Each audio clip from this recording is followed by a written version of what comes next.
और इस वक्त केंद्र सरकार की प्रेस कॉन्फ्रेंस हो रही है, सीधे रुक करते हैं। नारियल, सुपारी, कोको एवं मसालों की खेती, कटाई, प्रसंस्करण, पैकेजिंग, बिक्री एवं विपणन को भी लॉकडाउन से छूट प्रदान की है। वित्तीय क्षेत्र के अंतर्गत कोऑपरेटिव क्रेडिट सोसाइटीज एवं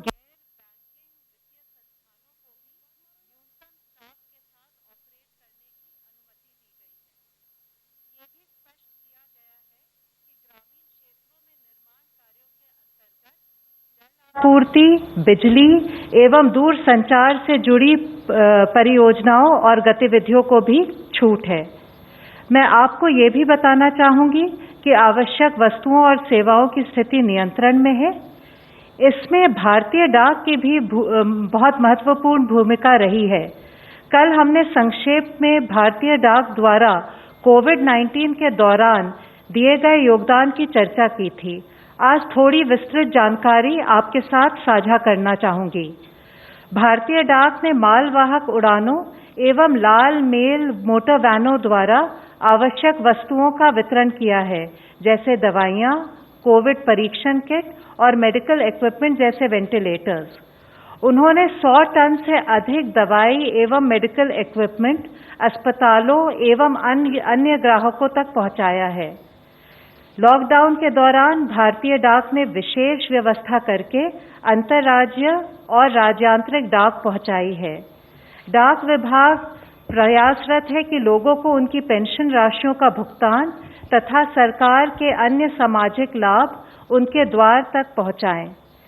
आधार आधारित भुगतान प्रणाली का प्रयोग करते हुए लगभग 2 लाख डाकिये और ग्रामीण डाक सेवक किसी भी बैंक से संबंधित राशि का भुगतान इंडिया पोस्ट पेमेंट बैंक्स के माध्यम से ग्राहकों को उनके द्वार पर सुनिश्चित करा रहे हैं।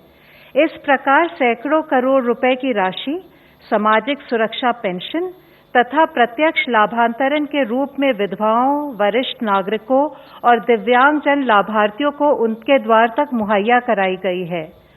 भारतीय डाक ने जिला प्रशासन एवं गैर सरकारी संस्थाओं के साथ भी मिलकर खाद्य पदार्थ और राशन का वितरण किया है। देश के विभिन्न भागों में मोबाइल पोस्ट ऑफिस कार्य कर रहे हैं, जो आधारभूत डाक और वित्तीय सेवा प्रदान कर रहे हैं। इन सेवाओं द्वारा लॉकडाउन पीरियड में हमारा उद्देश्य है कि लोगों को राहत मिले। धन्यवाद। स्वास्थ्य मंत्रालय की तरफ से अब तक 1749 पीपल क्योर हो चुके हैं और उस तरीके से अगर देखें तो 13.06% पीपल वो रिकवर हुए हैं। कल तक की अगर कंफर्म संख्या देखें तो 13,387 कंफर्म केसेज आए हैं। लास्ट 1 डे के अंदर 1007 केस रिपोर्ट हुए हैं। लास्ट 24 आवर्स में 23 नई डेथ्स भी रिपोर्ट हुई हैं। हम अब तक की अगर स्थिति को देखें तो पाते हैं कि लॉकडाउन से पहले अगर हमारे देश का डबलिंग रेट ऑफ केसेस लगभग 3 दिन था, तो पिछले 7 दिनों को अगर डेटा देखते हैं तो हमारा डबलिंग रेट अब 6.2 डेज है।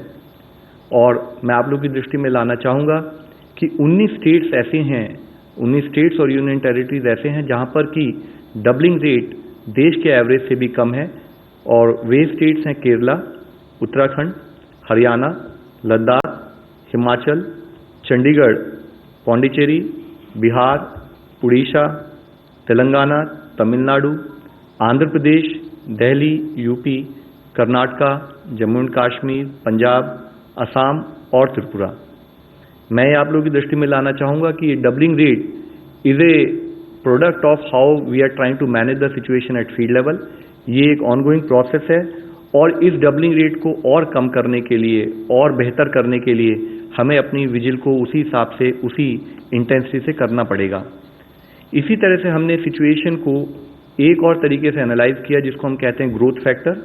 ग्रोथ फैक्टर कैलकुलेट किया जाता है कि जो नए केसेस आए हैं उनको उससे पहले वाले दिन कितने केसेस आए थे उसके प्रोपोर्शन में कैलकुलेट किया जाता है।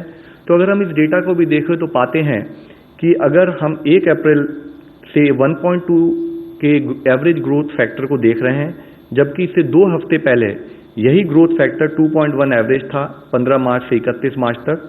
तो हम पाते हैं कि करीब 40% डिक्लाइन हुआ है ग्रोथ फैक्टर में। और ये डिक्लाइन भी तब हुआ है जब एक साथ हम लोग दूसरी तरफ से प्रयत्न करके नंबर ऑफ केसेस जहां पर सैंपल्स कलेक्ट हो रहे हैं, सारी और ILI के केसेस के भी सैंपल कलेक्ट हो रहे हैं, तो हम अपना नंबर ऑफ सैंपल्स देश में बढ़ाते आ रहे हैं। इसी के साथ ही हमने एक आउटकम रेशियो भी कैलकुलेट किया। आउटकम रेशियो कैलकुलेट करते हैं जो केसेस रिकवर्ड हुए हैं वर्सेस जो केसेस जिनमें डेथ रिपोर्ट हुई हैं। मैं आप लोगों की दृष्टि में लाना चाहूँगा कि देश की तरफ से देखें तो हर केस, हर डेथ एक चिंता का विषय है। और उसी समय में लेकिन अगर हम देखें तो हमारे यहाँ पर केसेस हैं करीब 80% अगर हमारे केसेस रिकवर हो रहे हैं और 20% केसेस में डेथ अगर जैसे रिपोर्ट हुई है, तो ये दूसरे देशों से अगर कंपेयर करें तो शायद हम कुछ बेहतर कर रहे हैं और हमें इसे और बेहतर करने की हमें एफर्ट करना है कि हम अपना ट्रीटमेंट और केयर फर्दर इंप्रूव करते रहें ताकि हम इस रेशियो में फर्दर इंप्रूवमेंट ला सकें। साथ ही 5 lakh rapid antibody test kits सभी राज्यों और जिलों में जहां पर भी हाई केस बर्डन नोट किया गया था वहां वितरित किए जा रही हैं। कल एम्स ने भी कोविड-19 से संबंधित मैकेनिकल वेंटिलेशन मैनेजमेंट पर फिजिशियंस की एक ऑनलाइन ट्रेनिंग को ऑर्गेनाइज किया था। आज माननीय ग्रुप ऑफ मिनिस्टर्स जो हमारे माननीय हेल्थ मंत्री की अध्यक्षता में, उसमें फर्दर रोड मैप लॉकडाउन और एक्सटेंडेड लॉकडाउन की स्थिति में हमारा क्या डायरेक्शन होना चाहिए उस पर एक विस्तृत चर्चा हुई। उसमें मुख्यतः diagnosis, vaccines, drugs, hospital equipment accessories और जनरल वेलनेस से निपटने के लिए साइंस एंड टेक इंस्टीट्यूट जो हैं उनके एफर्ट्स का रिव्यू किया गया। हमारे को यह लड़ाई हर फ्रंटियर पर लड़नी है और फील्ड पर लड़ाई लड़ते हुए एक हमारा फ्रंटियर है साइंस एंड टेक, जिसके द्वारा हमें इस लड़ाई को आखिर में जीतना पड़ेगा। उसी के तहत council for scientific and industrial research, department of biotechnology, department of science and technology और डिपार्टमेंट ऑफ एटॉमिक एनर्जी, वहां पर कंटिन्यूड इस विषय में एफर्ट चल रहे हैं, जिसके तहत ही इन चारों ऑर्गेनाइजेशंस ने टेस्टिंग कैपेसिटी को बढ़ाने के लिए भी अपनी 30 लैब्स का योगदान दिया है। हमारे एफर्ट्स प्राइमरीली फोकस्ड हैं न्यू रैपिड और एक्यूरेट डायग्नोस्टिक किट्स बनाने में, जो कि अपना रिजल्ट 30 मिनट में दे सकें। साथ ही इनोवेटिव पूलिंग स्ट्रैटेजीज बनाने में, ताकि हम लिमिटेड टेस्ट होते हुए भी अगर उसको और एक्सपैंड करना चाहें, larger number of people cover करना चाहें, उसके लिए काम कर सकें। इसके साथ ही इंडिजिनस सिंथेसिस जो क्रिटिकल कंपोनेंट्स हैं हमारे को डोमेस्टिकेट प्रोडक्शन के लिए, उसको हम कैसे बढ़ाएं, उस पर एफर्ट्स हो रहे हैं। साथ ही वायरल सीक्वेंसिंग, जिसके द्वारा हम एपिडेमियोलॉजी और पोटेंशियली इंपॉर्टेंट म्यूटेशंस को आइडेंटिफाई कर सकें, उस पर काम चल रहा है।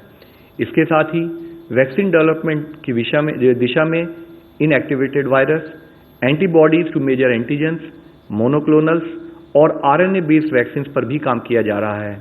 भारत ग्लोबल पार्टनर्स के साथ काम कर रहा है ताकि हम ये सुनिश्चित कर सकें कि हमारी इफेक्टिव वैक्सीन डेवलप की जाए और हम जल्द से जल्द उसको पब्लिक को मुहैया करा सकें। यह एक टाइम कंज्यूमिंग एफर्ट्स है, लेकिन हमारे सारे एक्शंस इस पर फोकस्ड हैं कि कैसे हम इस प्रोसेस को स्पीड अप करें। इसी के तहत रिकॉम्बिनेंट BCG और माइकोबैक्टीरियम इंडिका स्ट्रेन जैसे इम्यून बूस्टिंग वैक्सीन पर भी काम हो रहा है। कॉन्वलेसेंट प्लाज्मा थेरेपी पर भी कुछ साइट्स पर काम चल रहा है। DBT ने इसके साथ ही लार्ज स्केल एफर्ट्स लिए हैं कि कैसे ह्यूमन मोनोक्लोनल एंटीबॉडीज फॉर कोविड-19 पर काम करें। इसके साथ ही एक और विषय बहुत मुख्य है, वह है कि हम इफेक्टिव ड्रग्स पर भी कुछ काम करें। हमारे सामने वर्तमान में कई पोटेंशियल ड्रग्स हैं जिस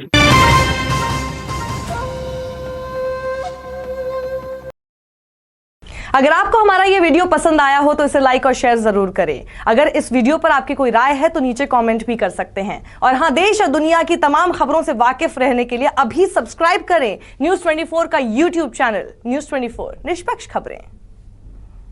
बहुत बढ़िया।